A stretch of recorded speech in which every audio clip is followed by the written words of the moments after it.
Bem-vindo ao A Verdade sobre a China. O ano de 2026 começou, pelo menos no calendário, como um novo capítulo para o mundo. Mas, dentro da China, esse novo capítulo não tem exatamente cara de prosperidade, nem cheiro de modernização, nem trilha sonora de superpotência subindo ao palco.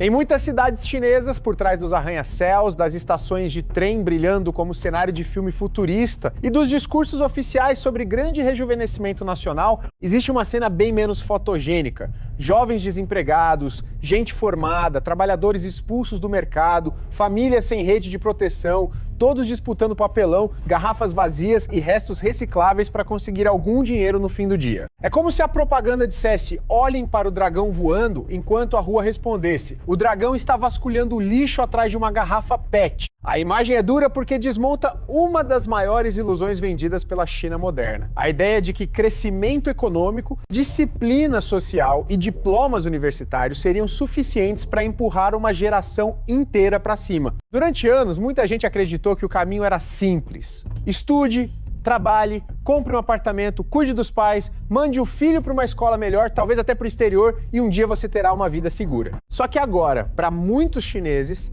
esse caminho parece uma ponte bonita que termina no vazio. A pessoa atravessa metade da ponte, paga pedágio, faz sacrifício, engole humilhação e quando chega do outro lado descobre que não existe outro lado. Existe uma lixeira. Uma das histórias que simboliza esse colapso é a de uma jovem chinesa que, depois de perder o trabalho, passou a rodar a cidade em uma bicicleta elétrica, carregando sacos enormes de material reciclável. De manhã cedo até a noite, ela passa por latões de lixo, pontos de descarte, ruas comerciais e becos residenciais. Nada pode ser ignorado. Uma caixa de papelão pode virar alguns centavos. Uma garrafa vazia pode ajudar a pagar uma refeição simples. Às vezes, o volume de lixo que ela carrega fica maior do que o próprio corpo. Quando o cansaço aperta, ela senta na calçada, bebe um pouco de água, come alguma coisa rápida e volta para a mesma rotina. Não existe romantismo nisso. Não é vida simples, não é minimalismo, não é empreendedorismo sustentável. É sobrevivência mesmo, daquela sem filtro e sem legenda motivacional.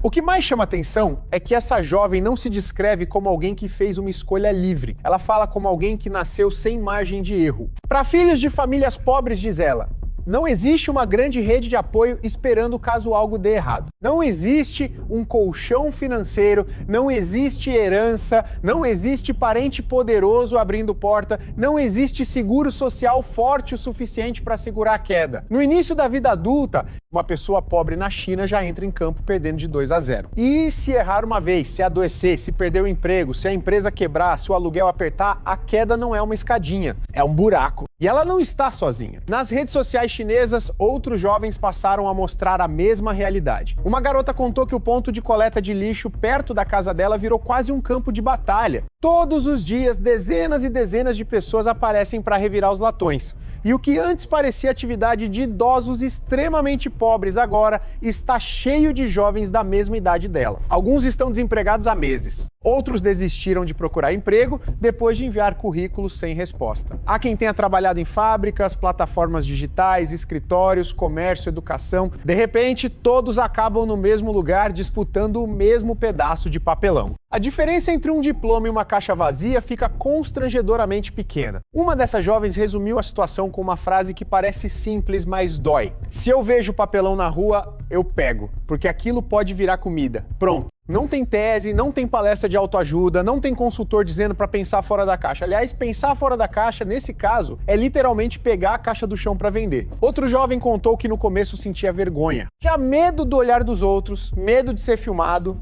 medo de ser reconhecido. Mas a fome tem um talento especial para destruir cerimônia. Quando a pessoa precisa escolher entre preservar a aparência e comer, a aparência perde. No Brasil, muita gente entende isso sem precisar de tradução. Quando o boleto chega, quando o aluguel vence, quando a geladeira ficar fazendo eco, não é a opinião do vizinho que resolve o problema. Esse é um ponto central. A China, que gosta de se apresentar como máquina econômica perfeita, está vendo sua juventude perder algo mais profundo do que emprego. Está perdendo a crença no futuro. No passado, catar recicláveis nas ruas era visto como algo feito principalmente por idosos pobres, aposentados sem renda suficiente ou migrantes marginalizados. Agora, moradores de várias regiões relatam que os latões passaram a ser frequentados por jovens desempregados. Em algumas áreas, até de madrugada, há disputa por garrafas, papelão e objetos descartados. Isso cria uma tragédia dentro da tragédia, porque a entrada de jovens nesse mercado informal também derruba a renda dos mais velhos e dos mais pobres, que já dependiam desse dinheiro para sobreviver. O fundo do poço ficou lotado, e quando o fundo do poço fica lotado, até o poço começa a cobrar concorrência. Há casos ainda mais simbólicos, como o de uma jovem formada por uma universidade em Shanxi. Ela estudou, conseguiu um diploma, fez tudo o que uma sociedade costuma dizer que é o caminho correto. Mas com a mãe doente e a família sem dinheiro, acabou também recolhendo lixo e recicláveis. A mãe precisou passar por cirurgias sérias, as despesas médicas pesaram e o objetivo da família deixou de ser melhorar de vida. Passou a ser simplesmente não afundar em dívida. Essa história mostra uma ferida que a propaganda não consegue cobrir. Quando uma doença dentro de casa pode destruir todo o orçamento familiar, o problema não é apenas desemprego. É também o sistema de saúde, a desigualdade, a fragilidade do consumo e a ausência de uma proteção pública real para quem cai. A ironia é cruel. Durante décadas, a educação foi vendida como elevador social. Só que agora, para muitos jovens chineses, o elevador abriu a porta no subsolo. O diploma continua na parede, mas o mercado de trabalho não tem vaga. A família continua esperando o retorno do investimento, mas o salário oferecido é baixo demais. E quando alguém descobre que estudou anos para disputar uma renda menor do que o suficiente para viver, a frustração vira uma bomba silenciosa. No Brasil, isso soa familiar para muita gente que já viu jovem com faculdade aceitando qualquer bico porque o mercado não entrega o que prometeu. Mas, na China, essa frustração vem misturada com uma pressão social enorme, um custo urbano pesado e um sistema que costuma exigir obediência em troca de estabilidade. O problema é que quando a estabilidade some, sobra só obediência. E obediência, infelizmente, não paga arroz. A primeira grande razão para jovens chineses chegarem a esse ponto é a contração brutal do mercado de trabalho. Setores que antes absorviam milhões de pessoas passaram a encolher. O mercado imobiliário, que foi por anos uma das locomotivas da economia chinesa, entrou em crise. O setor de tecnologia e plataformas digitais sofreu cortes, controles e reestruturações. A educação privada foi atingida por políticas duras. Até empregos públicos, antes vistos como porto seguro, ficaram mais disputados e menos acessíveis. O resultado é uma geração altamente escolarizada entrando em um funil estreito demais. De um lado, milhões de jovens procurando estabilidade, do outro, empresas reduzindo custos, atrasando salários, fechando portas ou oferecendo trabalhos temporários mal pagos e exaustivos. Um trabalhador migrante de 32 anos contou que depois de perder o emprego, passou um ano sem encontrar nada decente. Voltou para a terra natal e ficou parado, vivendo uma espécie de tempo morto. Ele dizia que a única sorte era não ter financiamento imobiliário. Porque se tivesse uma hipoteca ou se ficasse doente, a vida desabaria de vez. Outro jovem ex-professor foi ainda mais direto. Até emprego de 3.000 yuans por mês virou disputa pra gente com diploma universitário. Para o brasileiro entender melhor, 3.000 yuans dão algo em torno de R$ 2.100, dependendo do câmbio. Imagine alguém estudar anos, carregar a expectativa da família inteira e no fim brigar por uma renda que mal cobre aluguel, comida e transporte numa cidade grande. Aí vem alguém e diz, é falta de esforço. Claro, porque o jovem acordou um dia e pensou, sabe o que seria divertido?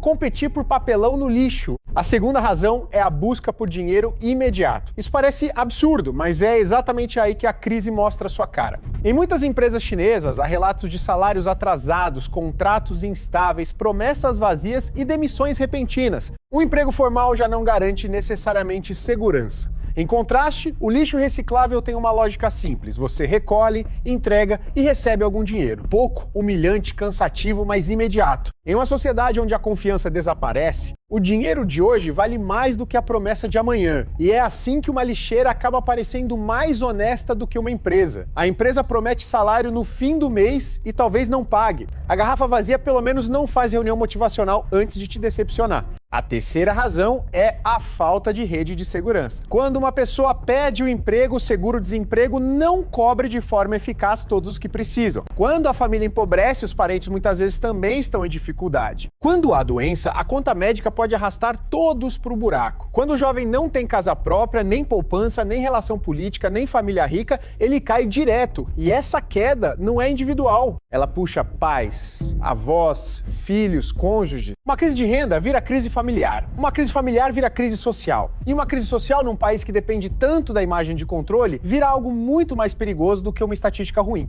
Mas a história não para nos pobres. O que torna o momento chinês mais explosivo é que até a classe média urbana começou a enxergar suas próprias linhas de queda. O influenciador de Xangai falou sobre essas fronteiras invisíveis que podem empurrar famílias inteiras para baixo. A primeira é a retirada de empresas estrangeiras. Profissionais de meia idade, muitas vezes gerentes ou técnicos qualificados, perdem o emprego quando multinacionais reduzem presença ou saem do país. Aos 40 e poucos anos, descobrem que o mercado não quer recomeçar com eles. A segunda é a frustração da educação internacional. Famílias gastaram fortunas para mandar filhos estudar nos Estados Unidos, na Europa ou em outros lugares. Mas quando os jovens voltam, os salários não compensam o investimento. É como comprar ingresso VIP para um show e descobrir que a banda cancelou, mas ninguém devolve o dinheiro. A terceira linha de queda é financeira. Produtos de investimento, plataformas P2P e promessas de rendimento destruíram poupanças de muita gente. Dinheiro guardado para aposentadoria evaporou. A quarta é a bolha imobiliária.